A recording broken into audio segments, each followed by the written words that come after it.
If we can get Pastor Guy Williams to come up with the First Methodist Church and their invocation. Would you stand and pray with me? Heavenly Father, we are grateful for your grace, for your faithfulness, and for your mercy. We're grateful for your strength that is at work within us, within our community. Lord, I thank you for the resilience and the generosity of our community.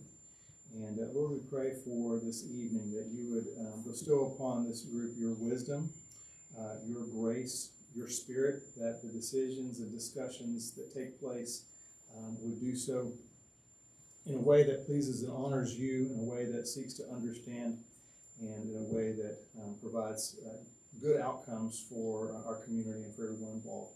Lord, we pray for the prosperity of our businesses, of our churches, of our government and civic institutions, and of our nonprofits and those who serve among us.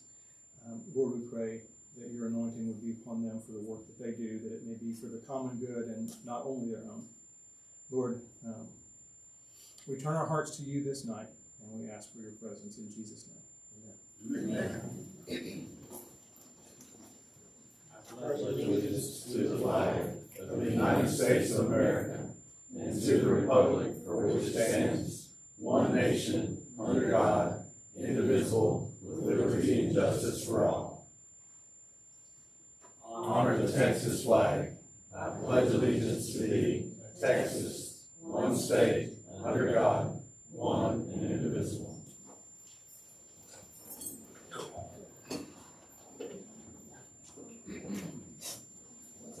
All right, thank you, everyone. And then moving into our citizen comment period, we have a couple, but I think we're going to save those for our action items. Moving into presentations, updates, and reports.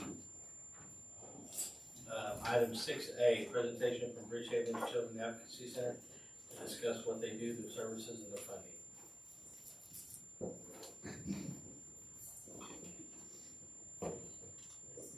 I'm here again. Please do give me time reminders because I typically go over. But first of all, I want to introduce myself. My name is Rachel Ansley. I'm the Development Director at Bridgehaven Children's Advocacy Center. I will be there 17 years come October, and I'm proud to say that. First of all, I want to thank Mayor Mudd and the council members for having us out here to speak about our services, and we try to come out every year and do that. For those of y'all who don't know what Bridgehaven does, we're a local nonprofit that serves Liberty and Chambers County. Our goal is to minimize trauma associated with child abuse investigations.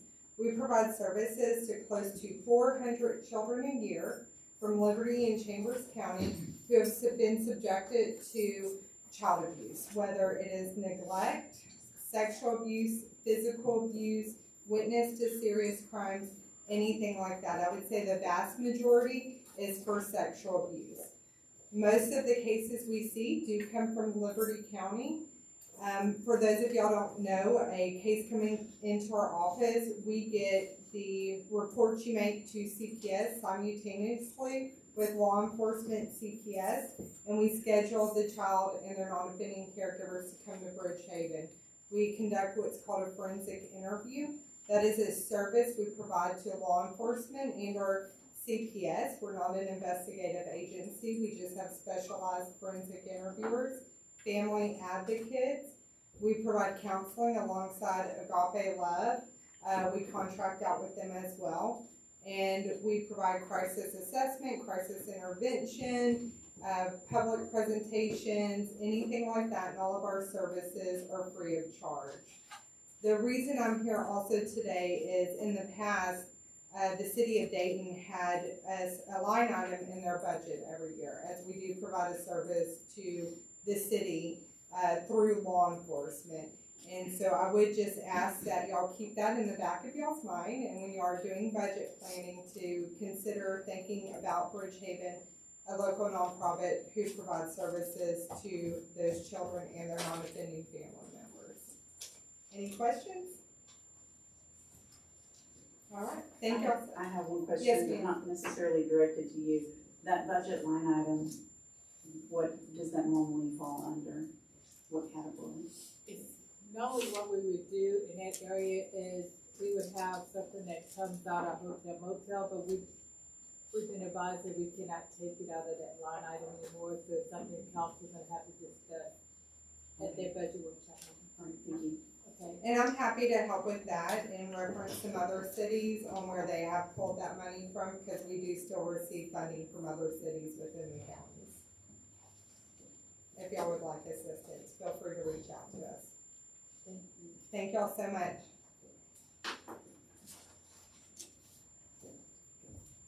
Okay, moving into, 6B, presentation on business recovery, disaster status, and the Small Business Administration Disaster Program. Hello, everyone. Thank you all for having me tonight. So my name is Barbara Nice. I represent the U.S. Small Business Administration Office of Disaster Recovery and Resilience.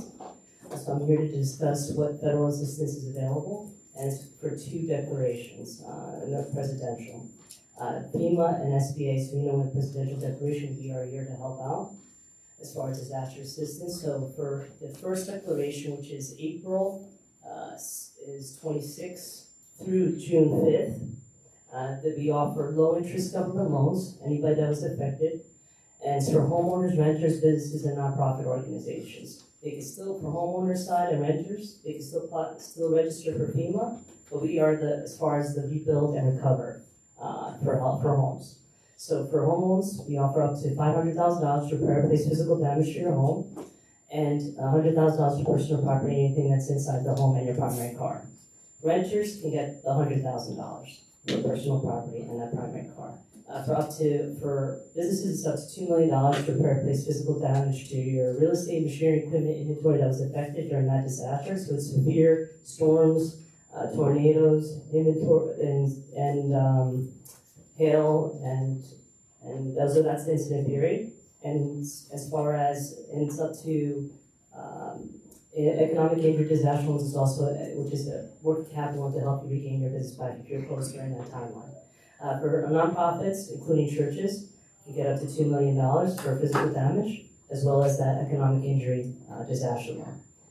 So basically, they're up to 30 years as far as the term, and the deadline is August 15th for physical damage loans. And then for economic injury disaster is February 18th of next year.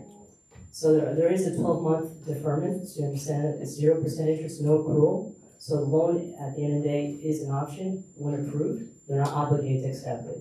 But they have that timeline to at least, if they want to go through their contractor, they don't have to wait for the insurance to come in. So a lot of people utilize those funds to pay off their loan. So that's really beneficial. There is a refinance option. If you do have a previous mortgage, you can get the low interest rate for a home loan as low as 2.68%, for business as low as 4%, and then for nonprofits as low as 3.25%. And there's also a relocation for like in a flood zone area, and you're constantly dealing with the same issue. There is that option as well. People can apply online at lending.sba.gov. They also can go to the disaster recovery center that's nearest to them, which is one in East Montgomery County Improvement District, and it's 25575 US Highway 59, Suite 201, Buchanan. And there's also the East Montgomery County Community Development Center at 16401 First Street, Spandora. So they have those, it's Monday through Saturday. I will tell you the other declaration, which is Hurricane Beryl, which is July 5th through July 9th, can apply also. And it's also the same interest rates and same assistance for SBA. I don't know if you have any other questions for me. I can help you out any other way, but I'll give you updates as far as what you need as far as if we're gonna have a center available here. I'll let you know on that end. So, yeah. And, I want to mention one more thing for the Hurricane Beryl. Its physical damage deadline is September 10th of this year, and then for economic injuries, April 14th of next year. That is it for me. Thank you. Thank you. All right, moving into city manager updates. Hey, Mayor, I do know we are having a citizen, if you want to back up to that one. What's that? We did have someone of them that wanted to speak for citizen comment, if we wanted to back up to that one. I'm gonna let them speak at the end. Okay, very good.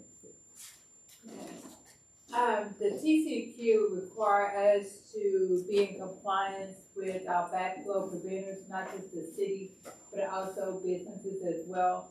City staff has been working really diligently to get these businesses into compliance. We still have 9 that are not in compliance that we are really working very hard with. We're about to send a letter out.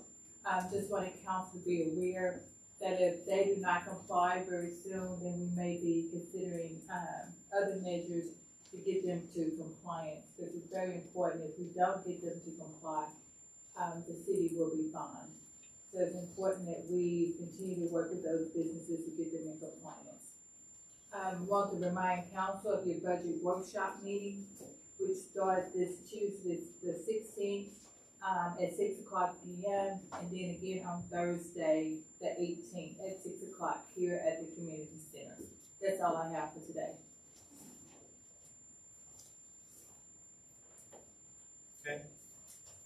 Okay, moving into our monthly finance report.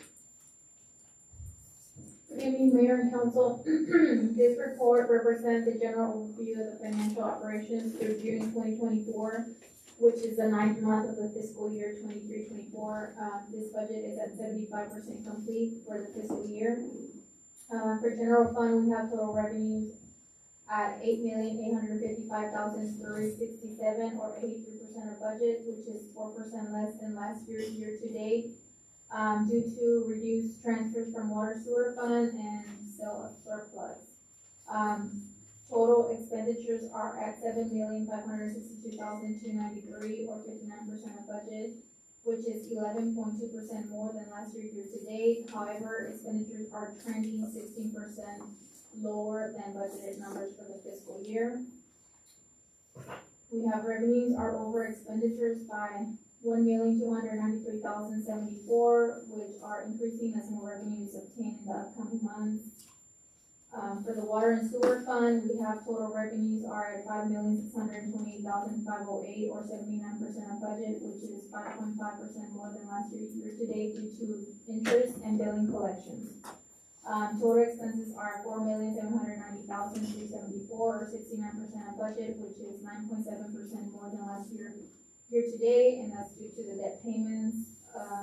Revenues are over expenses by $838,134, which are increasing as more revenue becomes collected in the upcoming months. For the solid waste fund, total revenues are $610,039, or 75% of budget, which is trending within budget.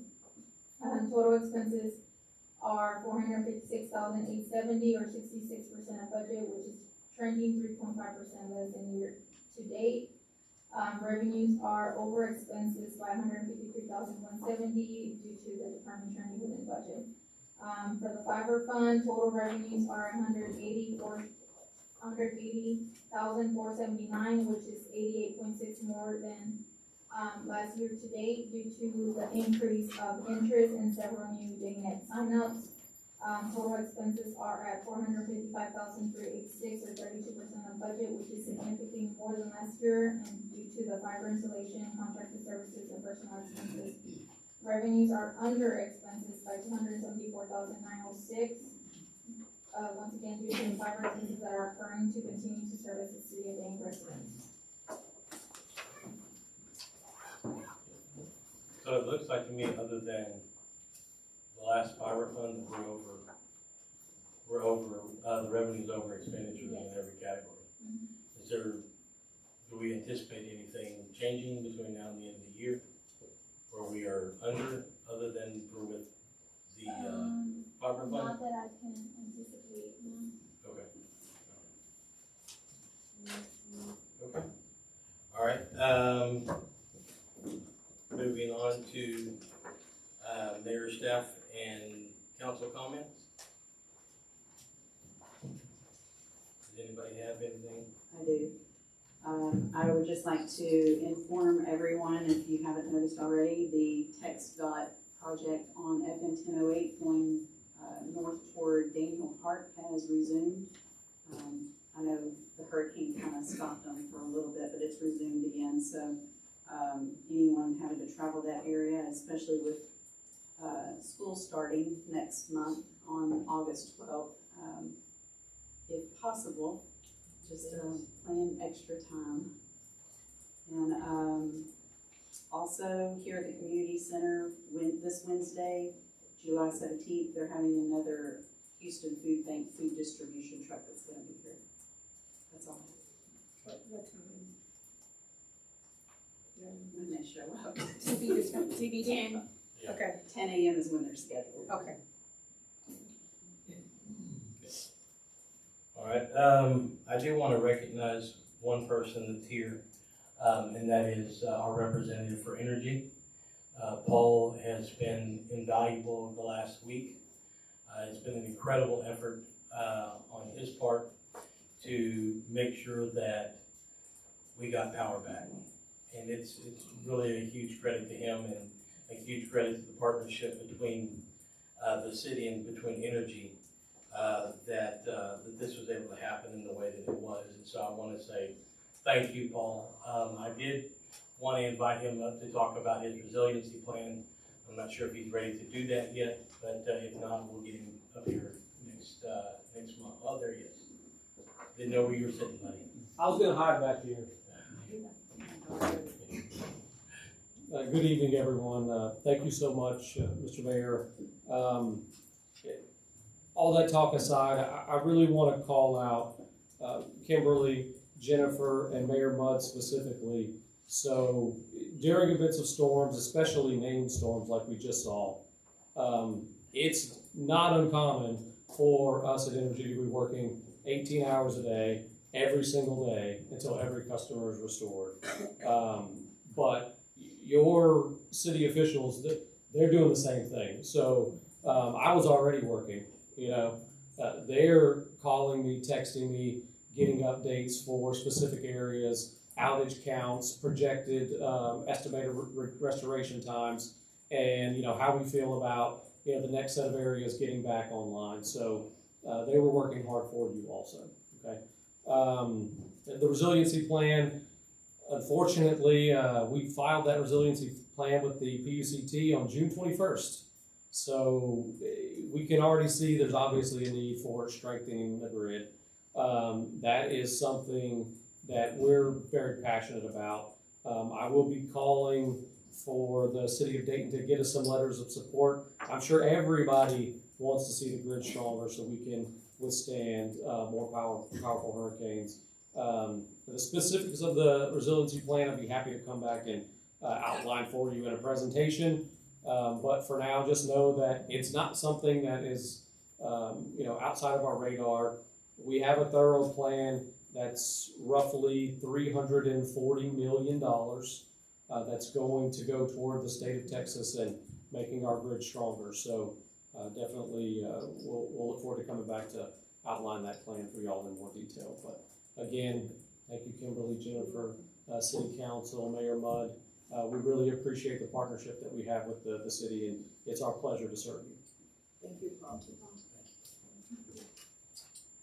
All right, moving into 7A, conducting a public hearing regarding the adoption of a text amendment to the Unified Development Code prohibiting the development and construction of dwelling duplexes, dwelling townhomes, dwelling apartments, dwelling single-family attached structures, dwelling multiplexes within the established neighborhood zones of the city of Dayton. My understanding is we have someone that wants to speak. Jacqueline Payne.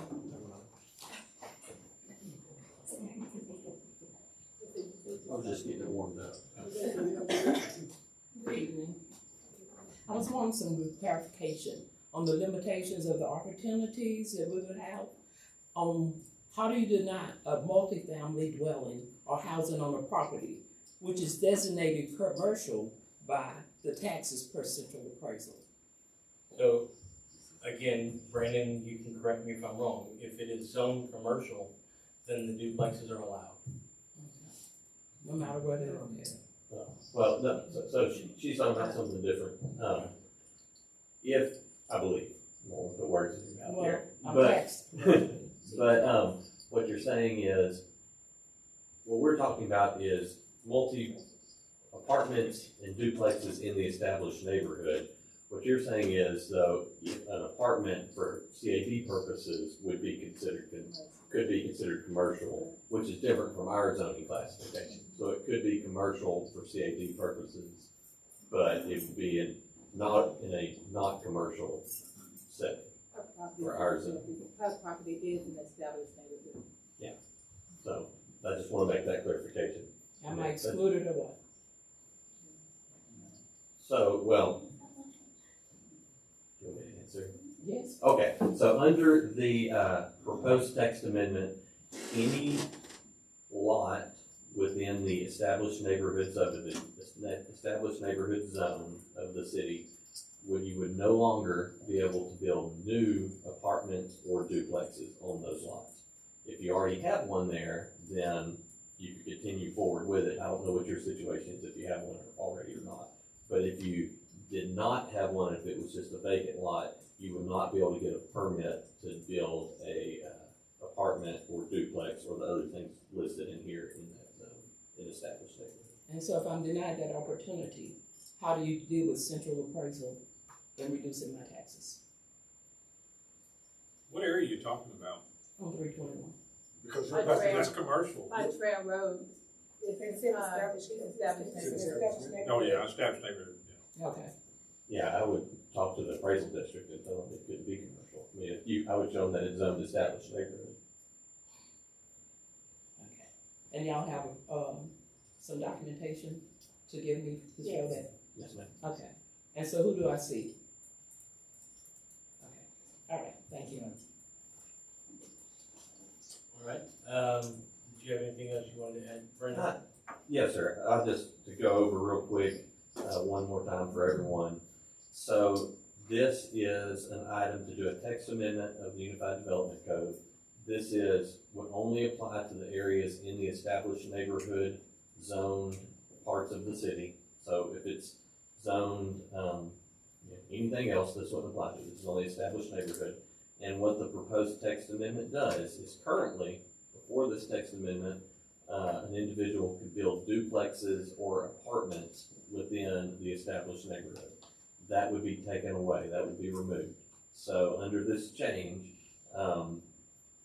everything else in the established neighborhood would be the same, but you could no longer build a duplex or an apartment, and you already couldn't, but even so, you couldn't build townhouses, multiplexes, or single-family attached, which in single-family attached is more like a townhouse than anything. It's just depending on where the lot lines are. But if you already have a duplex or an apartment or any of these things that I just mentioned in the established neighborhood zone, you can continue forward with that. You're grandfathered in, for lack of a better term, and this does not apply to you. You can keep renting it out, doing whatever you're doing with it. And so that's really it. Council, do you have any questions?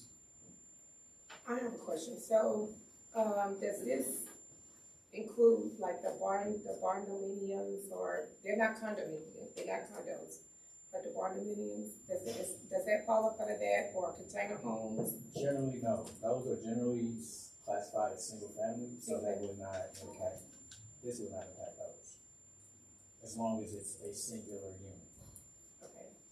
So, a single family condo unit is A single family detached condo. condo, yes. As long as it's detached, this will only impact the attached development. Brandon is looking like. Well, really, you couldn't, what this would say is you can't build multiple dwelling units on one lot. That's what So, I'm trying to get yes, to, so because if you you- gotta be clear. mhm. Because if you say you can, and someone have a lot that can fit 2 condos on that, then that doesn't qualify. I think, because I need to know clear, I wanna make sure we're Yes, clear. ma'am. No, it would, the key to this is one lot, one house. One house. One family.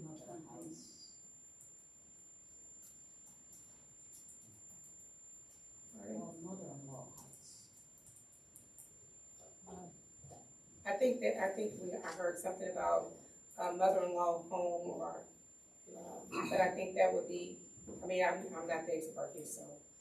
You want me to answer that? Yeah, that would be 2 units on the lot.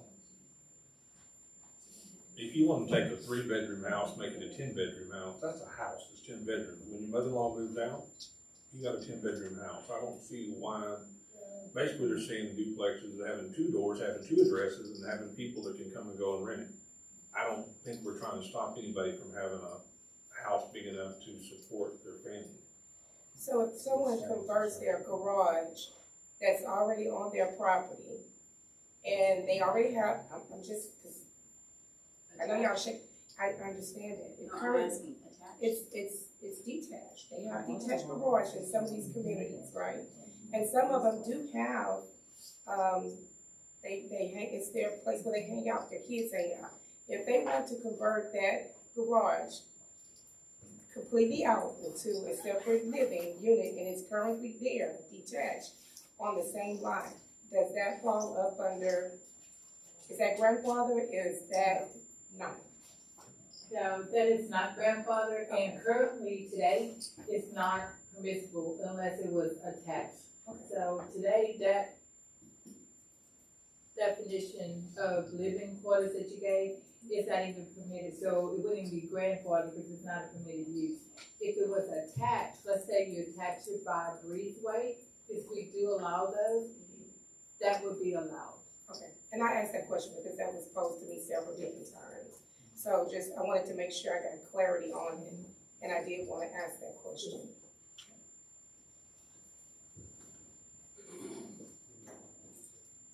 Okay, do we just close the hearing? Okay. Yes. Hereby close the hearing. Moving into consent agenda. Is there any questions on the consent agenda? Who set this up? Is it Tammy? Or who come up with this deal? What changed all of a sudden? We need to come change it again, because I know they changed it a few We years. did, so we changed it, but we could not find where council approved it. We did not change it. We could not find where council approved it. And so we were to get audited, we wanted to make sure that we had it in our hand where it was approved by council.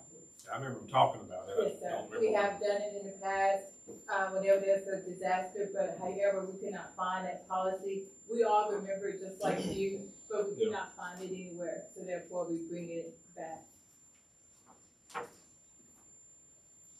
But nothing changed?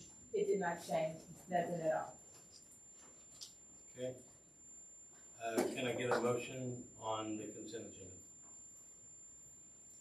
I move that you approve the consent agenda as presented. Second. Okay, I have a motion to approve with a second. All in favor, say aye. Aye. All opposed? Consent agenda passes. Item 9A, consider with possible action on resolution number R 2024-47 regarding the request from Universal Agape to use the Dayton Community Center on December the 14th, 2024 for the Love Christmas Winter Wonderland event.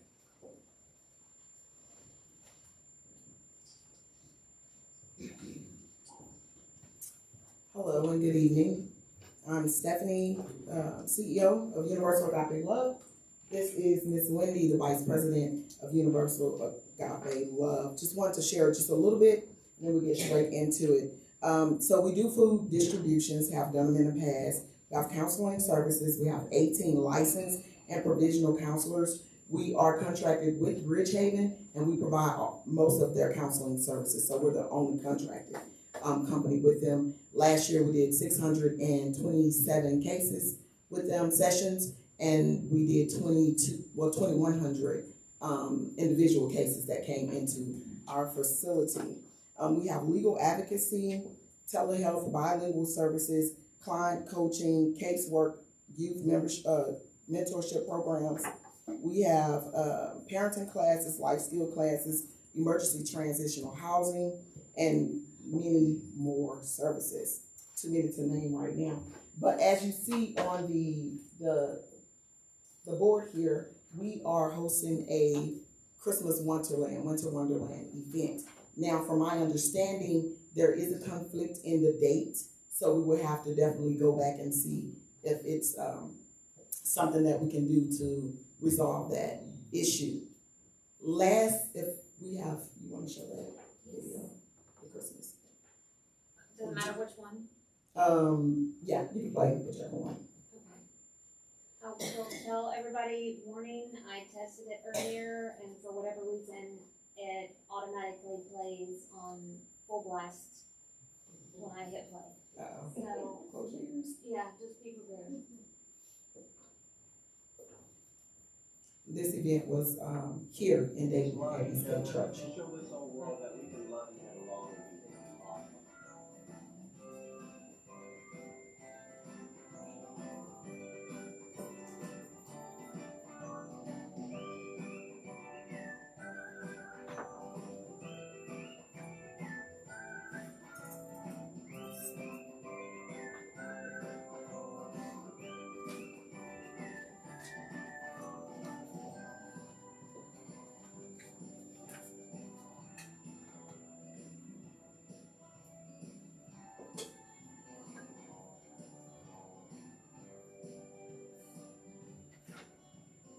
That's Dayton High School football team.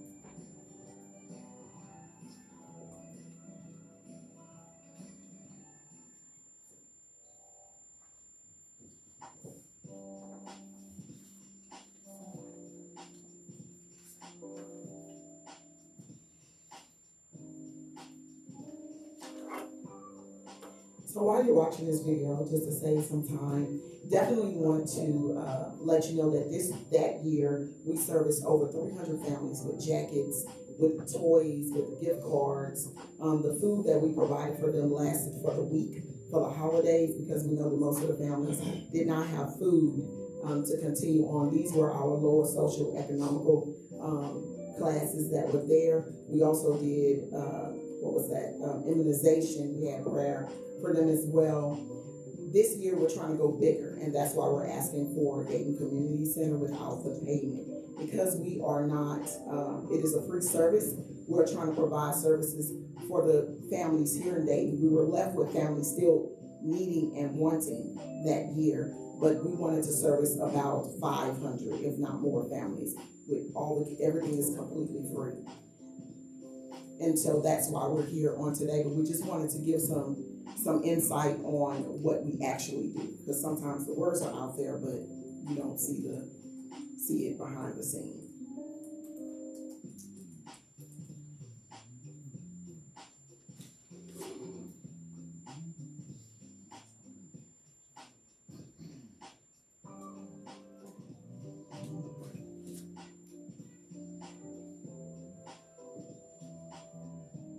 Our horses dress as reindeer.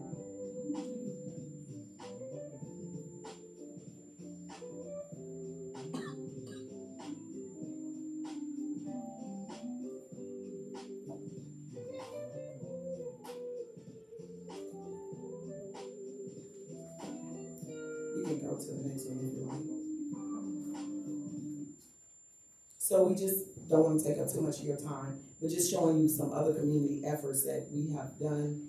So many, but we don't want to take up all the time, but definitely that is why we're proposing to utilize the facility.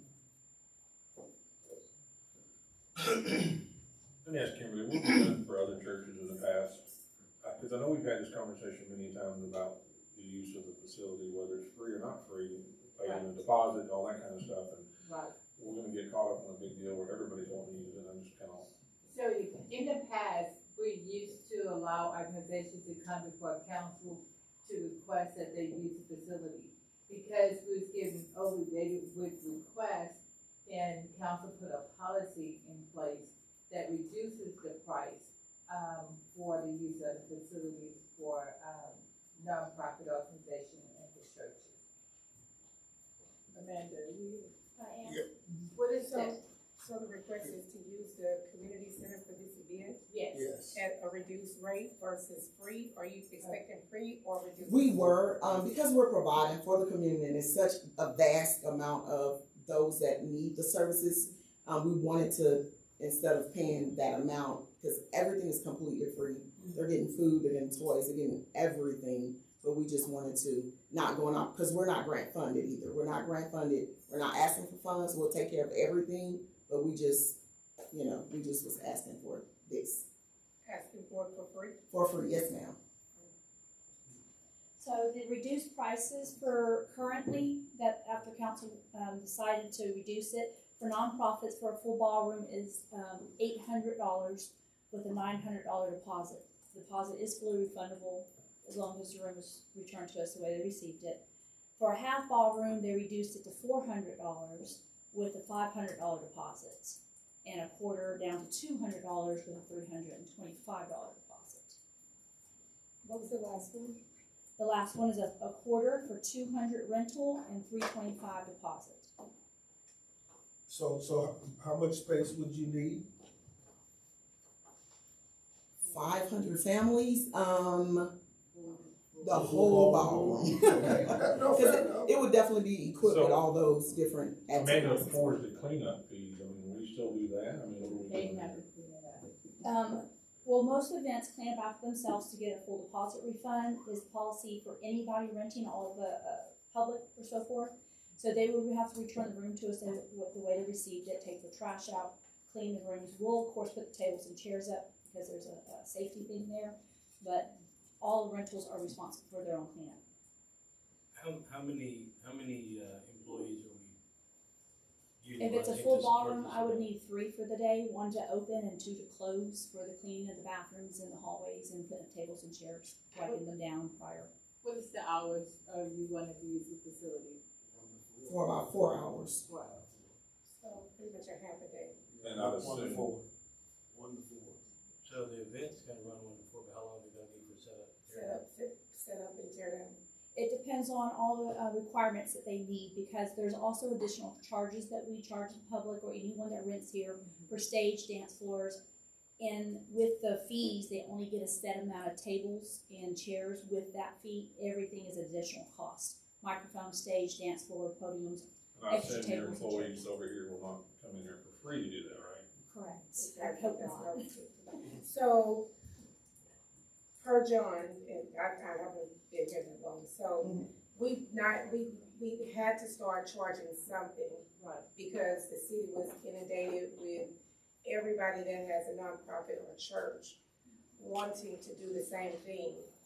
And what we've established, the city, is to give them at a reduced rate, right? Right. Has there been any situations where we, We reduced the requirements, not since the new policy was approved by council. I think what you guys are doing is wonderful, I fully support it. However, for what's the best interest for the city, because I think we have other organizations. I think that the $800 reduced is more than fair. You do get your deposit back, and it's gonna cost the city to staff it.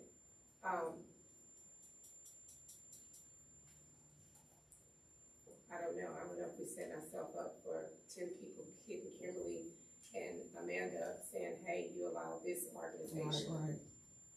It kind of put us in an uncomfortable situation. But I think what you guys are doing is wonderful. Thank you. Is that it? Oh, that's all right. Any other questions? So what are we talking here? A matter of $800 and our staff helping them set up and tear down, is that correct? Yeah,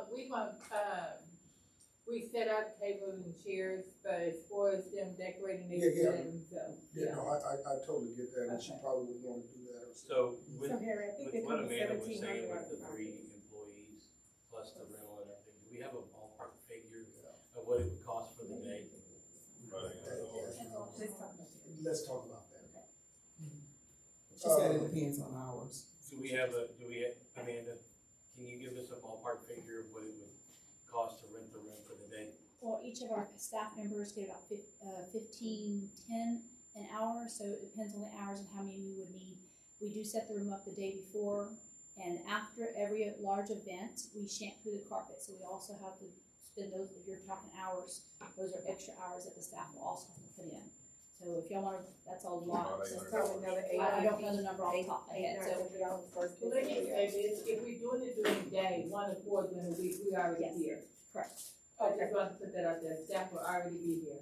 Yes, during the week, we're already in the building, well, at least 3 of us at any given time in the building, so we do shampoo even during the weekdays normally, so.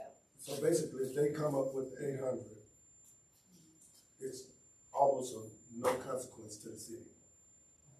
It would be considered a normal rental, so it's something normal we do on a daily basis. Okay. Yeah, the only loss would be the cost of the salaries. But Yeah. since they're here already. They're already here. Yeah. Yeah, so it's nothing on us other than. Right, but I mean, the normal rate would be $800, that would have to be. In No, December no, I get 14th, that. So no. But So December they're not- we're not 14th is trying to on a be Saturday, extra. We're trying to correct? sell No, the they salary. already do that day. But they do that day, someone else already have it. what date are they? They're gonna come in and talk to us, Oh, and so try we to don't see if they know can what do it day. during the week, because the weekends are full for us in December. Okay, so it'd be. So it'd have to be Yeah, one day we in are the week. booked out a year in advance on all weekends, all the way through July of next year, Okay. on almost every single weekend for full ballrooms almost.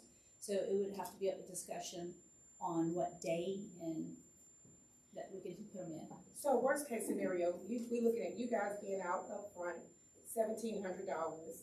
If you clean up behind yourself, it's an additional $900 you get back, so the cost will be $800. 800, yeah.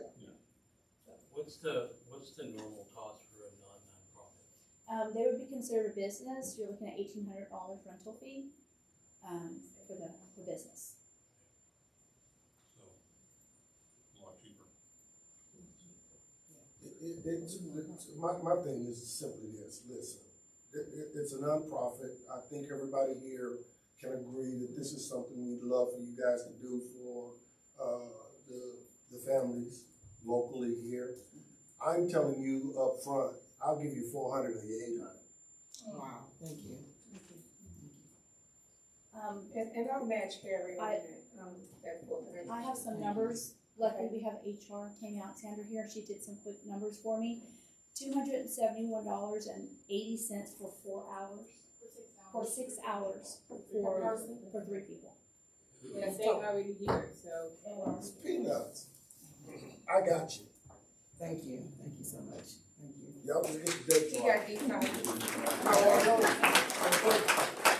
To me, it doesn't make sense to label doing right by people.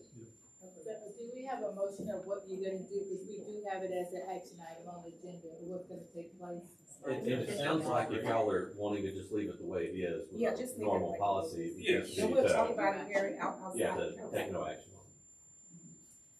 Just meet with Harry now after council. Okay.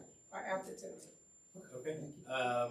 Moving into item 9B, consider with possible action on resolution number R 2024-53, approving the purchase of a new fire truck and the reimbursement of grant funds to the city of Dayton. Mayor and City Council, if y'all recall, one of our brush, trucks caught on fire. We was able to recover some money through our, insurance, actually, it was $34,000 we was able to recover. We found the truck in amount of $53,123, and there is a grant out there that we can apply for to recover the rest of the funds. But we would have to purchase the truck up front, and get reimbursed. That's one of the requirements. I've been told, and Leslie, correct me if I'm wrong, I was told that the grant is guaranteed for us to get it, but we have to make the purchase and get reimbursed. And the total cost is about $54,000. Yes, sir, that's correct. Do we have that guarantee in writing? Do we have it? Yes, we do. And what line item would that come from out of our budget? It would come out of the fire department's line item under cap vehicle, and then, so we already collected money from the TML insurance under revenue. For the 34. And then, whenever we get the grant, that's why we're doing that resolution. So whenever they get that grant, because the grant will go directly to the volunteers account, so that's why we're doing the resolution. So whenever they get it, they turn around and give it to us. But since we hold the, insurance, we have to purchase it. So we've already received 34,646. That's correct. From So insurance. it's from insurance, so there's additional 18,477. That. Yeah, and that's what they're gonna reimburse us back, the grant. And it's already been approved. Okay. So, I gotta make a motion. Yep. That we approve the R 2024-53, approving the purchase of a new fire truck and reimbursement of grant funds to the city of Dayton. a second. The Thank you. Have a motion and a second. All in favor, say aye. Aye. Opposed? Passes. 9C, consider with possible action on ordinance number 2024-20, approving zoning map amendment request for property located at 10500 State Highway 146, legally described as 00018 Lewis Davis, Track 6, Track 12, 000917 J.E. Row, number 8, Track 1, Track 2, to make a zone change from general commercial to business park. And, Good afternoon, council. This particular item is a rezoning from general commercial to business park. Roughly the location is right here, just south of the 1413 intersection with State Highway 146. Currently, this area that you're looking at is underneath one ownership, and that's a total of 61 or so acres. The rezoning is actually only about half of that because only half of it is inside of the city limits. However, the entire ownership is what you see. So if it were to be developed, ideally, the entire tract would be annexed into the city and would continue the business parks off if it is approved here tonight. One of the things about this that this map doesn't show right now, you see a lot of open space. What is planned on the backside here is a rail change yard, which is outside the city limits, so we don't have any control over that particular area. Back in 2022, the council did rezone the edge of 1413, which was for an industrial property that now will support that rail yard, at least that portion that is inside the city limits. So currently you have industrial zoning in this area, you'll have general commercial at the hard corner, and then this portion here, the 61 or 34 acres for tonight, will be rezoned to business park if you deem that to be fitting. To the east of this property is more general commercial along 146, and then behind that is proposed residential master plan community type River Ranch expansion. If you wanted to know what the long range plan looked like. So P&Z did look at this, staff looked at it, we both came to the conclusion, we recommended approval that all the criteria was met for this rezoning, especially with the land ownership changing to more and more industrial. Council has already approved industrial in the general area, and 146 is just under heavy stress from industrial users, so especially on that west side. So with all that being said, staff recommends approval. P&Z recommends approval as well. The zoning people looked at this, right? That is correct. What was their thoughts on it? To approve the request, one of the good things that I heard Chris state was that it would all come into the city limits. They would petition us to be annexed. So that's additional tax dollars that we will receive from this business park. Is that a condition we can hold them to? Well, Right. development. Is that a condition we can hold them to? For development, yes, we For can. They're gonna, being in our city limits. so that you know, Real Logic, we do have a development agreement with them that's just behind it. If I'm not mistaken, doing a development agreement, we did request the annexation of that property. That's Real Logic. This is a different location. So Rail Logics would be further south, And but they own some, they bought more land there, but we've not worked anything out in that other piece. It's just would be to the west of that, northwest. But industrial is what's there within that area. what is the, just below, what is that tract of land? What is that? Oh, sorry. This is actually a train, what do we call this? This is a. Yes. Yes. Company, but Hold on 1 second. It is a truck, not a truck terminal, but it is a trucking business. So they do have, storage of trucks. Like a truck Okay. and the store at 1413 is that little area right up on the front, up top there is the store. Is that better? So it's commercial. Sure. Yeah. Okay. All right, can I get a motion if there's no more questions?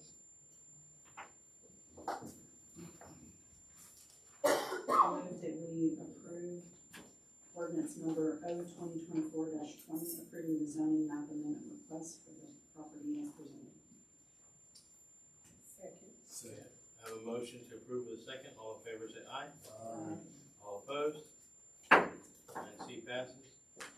9D, consider with possible action on ordinance number O 2024-21, approving the zoning map amendment request for a property located at CR 471 Brown Road, legally described as Security Trust Lot 20, Tract 789, to make a zone change from urban residential to semi-urban residential.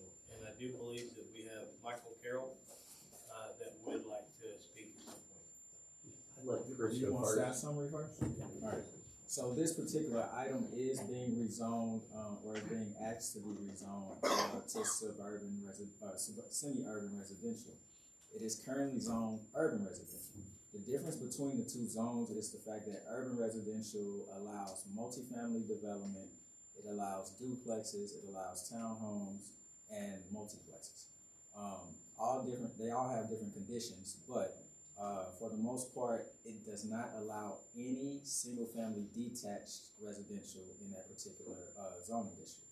So what the applicant is proposing to do is to turn these 3 lots here into semi-urban residential for the ability to build single-family detached housing on those lots. This particular area, all the trends have been single-family detached homes. In fact, the urban residential zoning district, in order for multifamily to be put into that designation, it needs to be along an arterial road. Brown Road is not an arterial road, and I don't see any developer building an arterial road just simply solely for this location. So, going through the criteria, staff and P&Z both recommend approval of the applicant's request.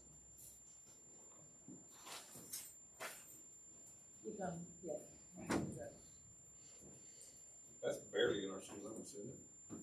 It is well.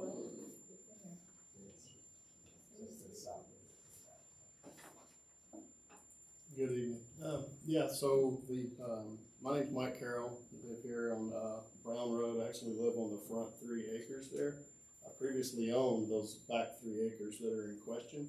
I think as well known as Robert and Kathleen Dyer had bought that property from me back in 2018, I believe, 2019. But since been rezoned. They bought it as to build a house, but have since decided not to, and went to put it up for sale and noticed that it hadn't been rezoned. So we talked together, because since I live up front and they were selling out back, and I looked at the actual paper that they've sent here shows that it's Dale Street there, those lots fronting Dale Street. Well, that's actually a 40-foot easement that's deeded through Liberty County, and so I own that easement, on those front 3 acres and pay taxes on those, and of course they own the back part of the easement and pay taxes on that easement as well. And then again, as the gentleman talked about, there's no arterial road for a multifamily to development to turn out on to even hit Brown Road. So they would have to cross, that 40-foot easement there. So I just wanted to, reiterate that. I did talk at the zoning meeting, and I just wanted to let y'all know as well that that's not a road, it is an easement. Any questions?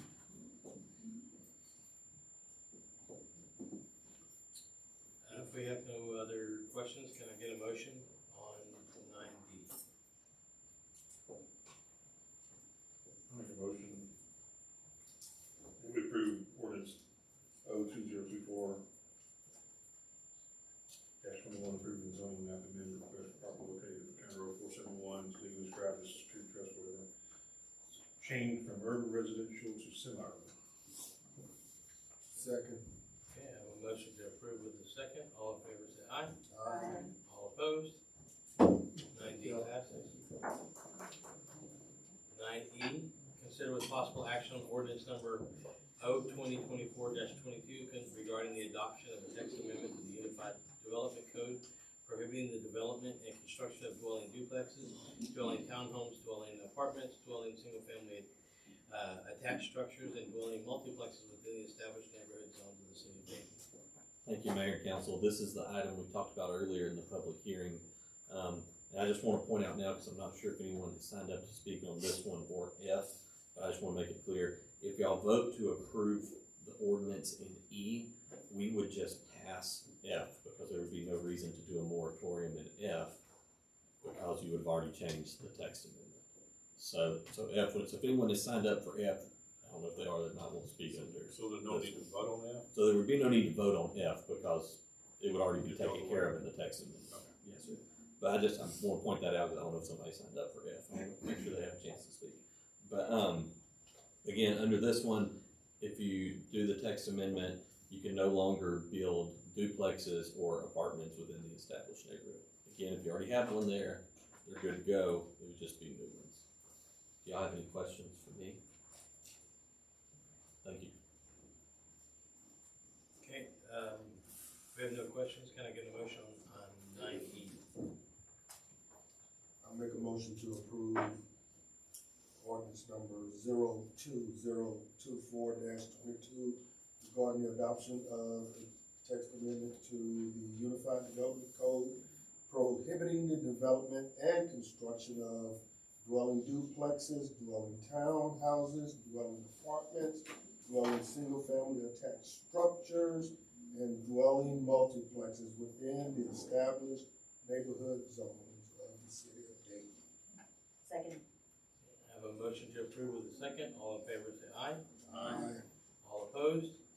9E passes. And we'll pass on Excuse me, I got one for you. So, like, this one down on Brown Road, put residential, when do you change it from this general urban residential to established neighborhood? Once it becomes enough homes?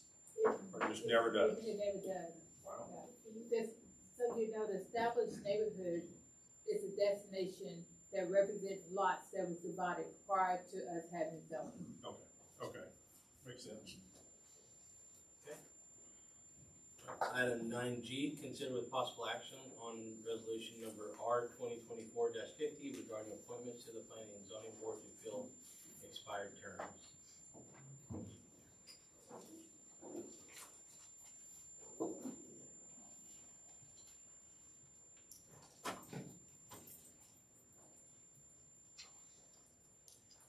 So the Planning and Zoning Board has, I believe, 3 members that are up for continuation this year for consideration. We have 1 member who has expressed that he would like to step down if at all there was somebody to fill his position. We did receive 3 applications. I reviewed them and looked them over. I would like to recommend that council approve the application of Brandon Melder, who has applied to be on the board. And yeah, that's my recommendation. Do we have those in our packets? Applications, do we get to see those? Yeah, I believe you have them in your packet. That's right. So, but we're talking about terms here, right? Yes, so the term, go ahead. No, I was just gonna ask, what term are you asking us to approve? It's a 2 year. 2 years? Yes, sir. Okay. And Chris, there were 2 other people that were already on there that are up too, right, that wanted to continue to serve? That's correct. So the 3 that are on there want to stay, or? 2 of the 3 want to stay. And we've received how many applications? 3 applications. 3? But we don't have any of them. I would like to at least see See the them. applications. Yeah. So maybe we could table this Table this one. until next month so we can review those. We can. Well, you're asking about terms, not filling the position. Oh, no, sir, he's filling the position. Right. It's not to change Fill the it. expired Filling term. a 2-year term. Okay. And for future reference, provide us that information in advance so we can at least have another 2. No applications were received At until the time. after the council, after this was posted. Okay, because we sit up here looking what's going on. That explains it. Thank you. So, are Do I need to make a motion? Okay. Yes. I move that we table resolution number R 2024-50 regarding the appointments of the P and Z board. Second. We have a motion to table with a second. All in favor say aye. Aye. All opposed? 9G is tabled. 9H, consider with possible action on resolution number R 2024-49 regarding the appointments to the Parks Board to fill expired terms. Mayor and council, you may want to do the same. Staff did not receive application after the package went out. Okay, then I move that we table resolution number R 2024-49 regarding appointments to the Parks Board. Second. Okay, a motion to table with a second. All in favor say aye. Aye. All opposed? 9H is tabled. 9I, consider with possible action on resolution number R 2024-48 approving the renewal of the New Generation FC Parks Use Agreement. Mayor, council, we went in front of the Parks Board, they recommend to approve the contract for them. This is a soccer field. Are there any changes to the contract? No changes to the contract. They do want to put some lighting, but they're gonna bring back, some more plans and better to the Parks Board before we come back to y'all with that. So, nothing to change on their agreements, though. In their agreement, are they responsible for maintaining the field, mowing it, all of that kind of stuff? We maintain and mow the fields. Now, if we can't get to it like they want, then they will mow it. We mow it once a week. So we have the manpower or the hourly cost of mowing it. Are they, what is the, I apologize, I didn't get to the agreement. Are they giving the city anything for the rental of the field, or No, what sir. are we doing? No, they do not. No, sir. So we really will. They rent the fields without, we have a contract, they do not pay to, rent the fields, they use the concession stand as well. They do not have the same agreement, they just maintain and do maintenance to the concession stand. That's it. Anything breaks though, we normally go out and have to fix it. Who's gonna pick up the cost of the new lights? They will. They are. They're wanting to put it in, but Electric bill? they're wanting to put it in. They wanted us to agree on it at the Parks Board, but I told them no, not without seeing a better plan, some drawings, what we're putting in to bring back to the board first, and then bring back to y'all before approval. So are we paying the cost for energy? Right now we are. That's just a concession stand. Okay, but if they add lights, then It it's would- gonna increase the cost as well Yes, to ma'am. the city. Yes, ma'am. And what's the average cost, what does it cost the city on an annual basis for the few things that Concession stand, I Our don't know, about it, something very minimal. our energy costs. Yeah. To be honest with you, it's gonna be very low there. I don't have that number. They rarely use that concession stand. They do every now and then, once a Saturday or here and there, but it's gonna be really low. I don't know that number. If I had to guess, the light bill's gonna be $100 or so a month, if I was to guess. So my concern with is kind of what we all talked about before, right? Is with the baseball field, they pick up, according to their agreement, they not only pay to rent the field, but they also pay for the maintenance, they pay for the light bill, they pay for all of those things. And if we're making one do it, then kind of, Makes sense. I'm with you. Make the other one do it then too. we would probably revisit that contract and look at it again. Or you can deny this, and I'll take it back to the parks. When also considering, it says in here, replace and repair toilets, sinks, backstops, other improvements. So if they vandalize anything, Right. it comes back. Right now, we've been fixing Right. everything. Are they the ones that use it mostly? That's the only person that used that.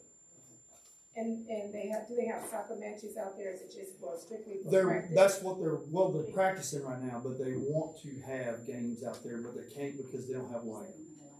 Right, so once they get lighting, then there will be some type of extra money coming in from I would think so. soccer matches. I would think so. I don't know that. This is a new organization, so y'all know, we had someone previously, different organization that dissolved. So this is a new organization that's coming in that we don't have all the knows of when the game's gonna be and things of that nature. Financials. But I understand also having, hadn't been over a nonprofit youth organization that when you do have competitive events, there is, money that comes in to cover because there's a fee to get in. There's a charge for each, team or city or whatever they pay. I don't know about soccer because that's not my area of expertise. Again, there will be money coming in once the lights are there. So you guys will be get something to come in that could possibly alleviate that $100+ a month. I'm following you. I'm following you. Probably something maybe the contract shouldn't be renewed until the discussion, maybe.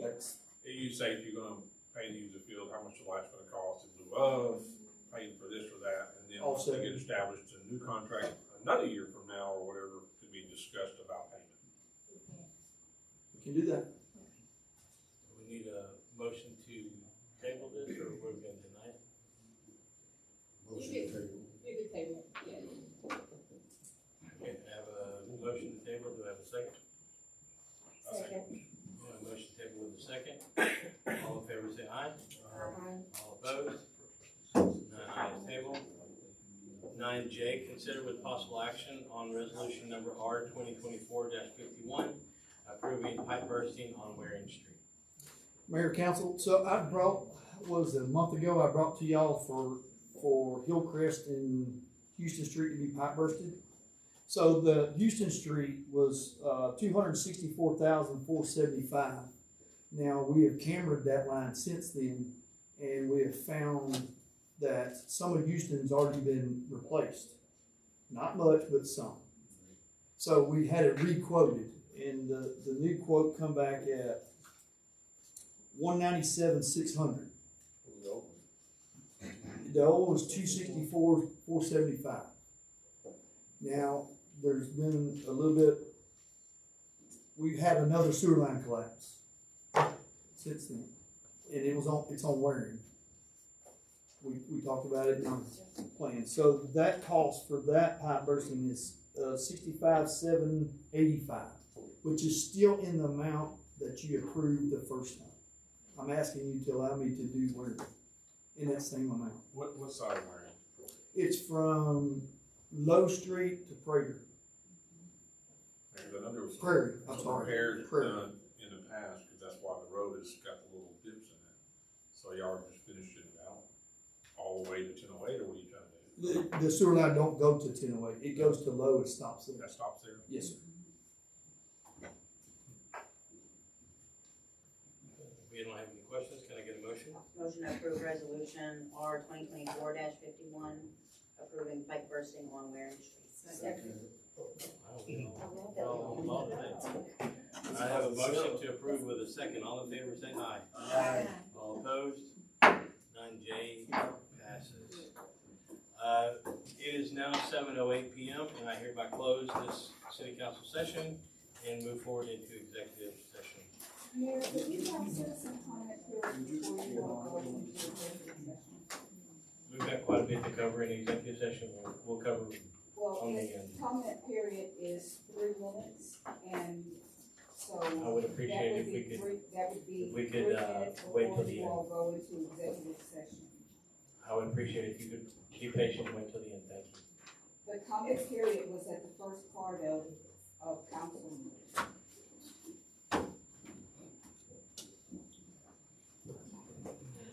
You chose to put this comment. It's only 3, Mayor, it's only 3 minutes. I would like to get that 3 minutes out the way so that won't hold us up at the very end. It's 3 minutes. We can watch the clock type. So do I need to now close the session? Oh, I don't know this. Did you already? Did you close it, continue open? We did. He said it at 7:08, but we can. Yeah, you can just change it to 7, whenever it's done. Okay. All right, moving back to accommodate our citizen comment period. We have Miss Cheryl Lawson. Yes, I'm arising to address council. We can make that one. It was brought to my attention that there was a request made, by the mayor, that the mayor and council receive the names of citizens who were delinquent on their water. I don't know if it was water and sewer, but who were delinquent on their water. And that those names, either delinquent or had been terminated.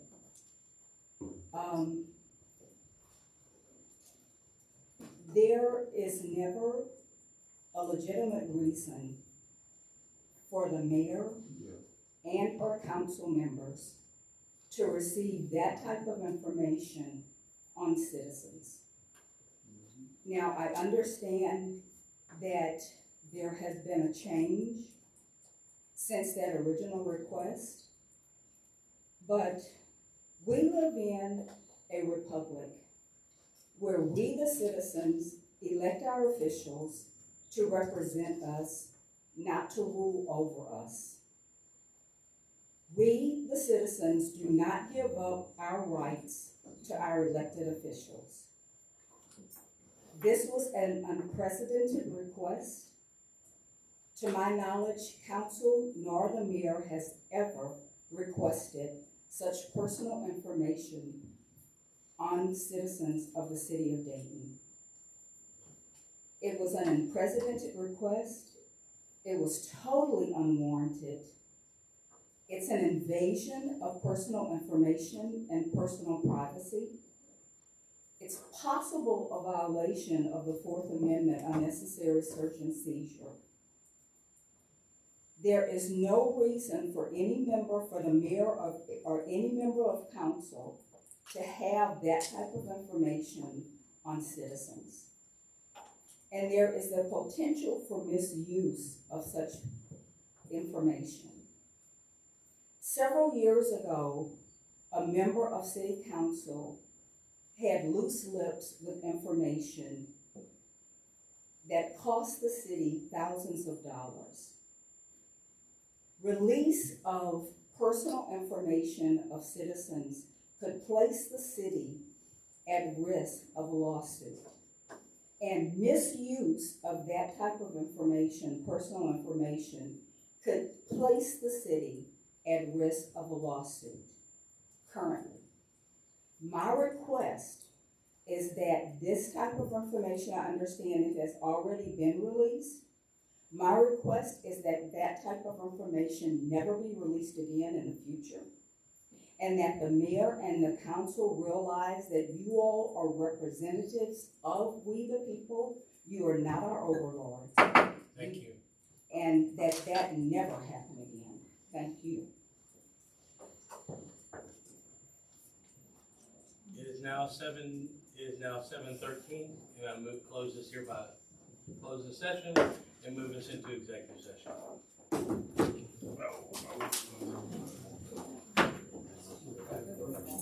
Yeah, I'll show you. Yeah, this is what.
And I close this executive session and reconvene our normal city council meeting.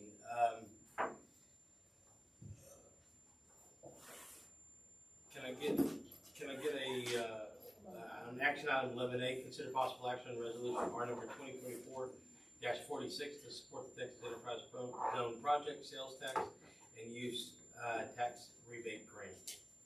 I move that we approve resolution number R 2024-46 as presented. Second. I have a motion to approve with a second. All in favor say aye. Aye. All opposed? Item 11A passes. Can I get a motion to adjourn? Motion to adjourn. Second. Motion to adjourn with a second. All in favor? Say aye. Okay. We're adjourned. So who make a motion and a second to adjourn? I'm sorry. Sarah, Tanya. Thank you. It was 7. Thank you. Brandon will stay here. Brandon.